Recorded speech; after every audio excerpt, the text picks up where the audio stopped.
Easy to prepare, fresh, full of flavour, and also very healthy. This dish has it all, and I can tell you in advance that it gets ready super fast.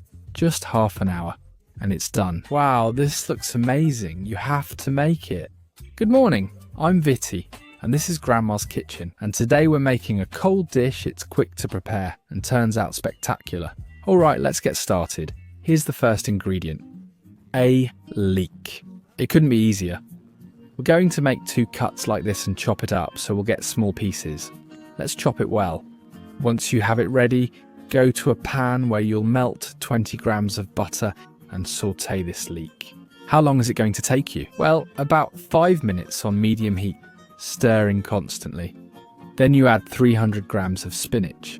They were frozen and I've already thawed them. If you want to use fresh ones, that's fine too. Cook for 5 minutes until well combined and the mixture looks like this. Here you're going to add 50 grams of cream cheese.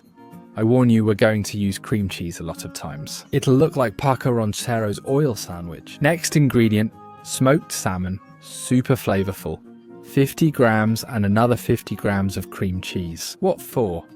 Well, to blend it and make a delicious salmon flavoured cheese mixture. Once you have it well blended, leave it here in a small bowl and add 50 more grams of cheese. Mascarpone. Mix well and set aside. This cheese mixture adds great creaminess and flavour. We take a mould and cover it with plastic wrap. This is to prepare food for about 4 people. We cover the base with salmon. We'll need about 300 grams. 3 of these big fillets.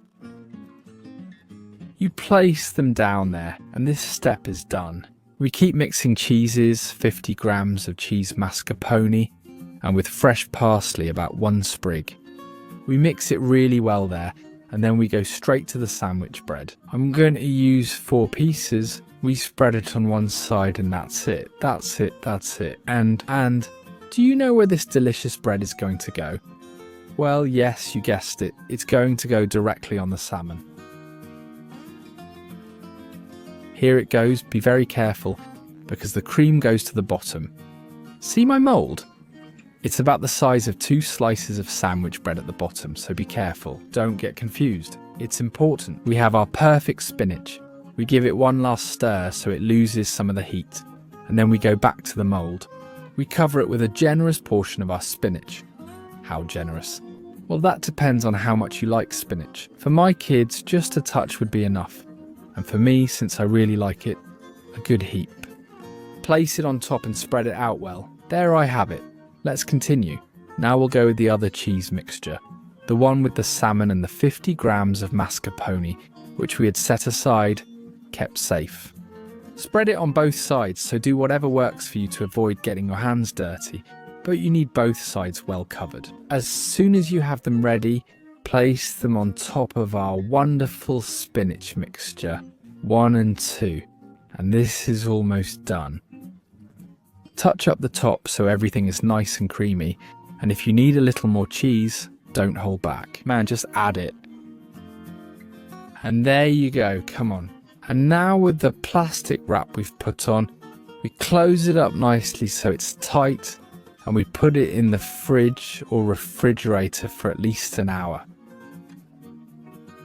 There it goes in. After the time has passed, you just have to remove the plastic and your cold salmon and spinach cake will be ready. Look, it looks really good.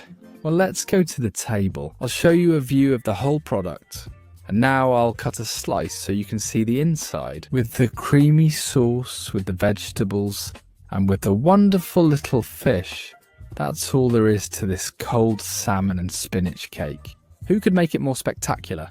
As always, without ginger, I'll show you like this.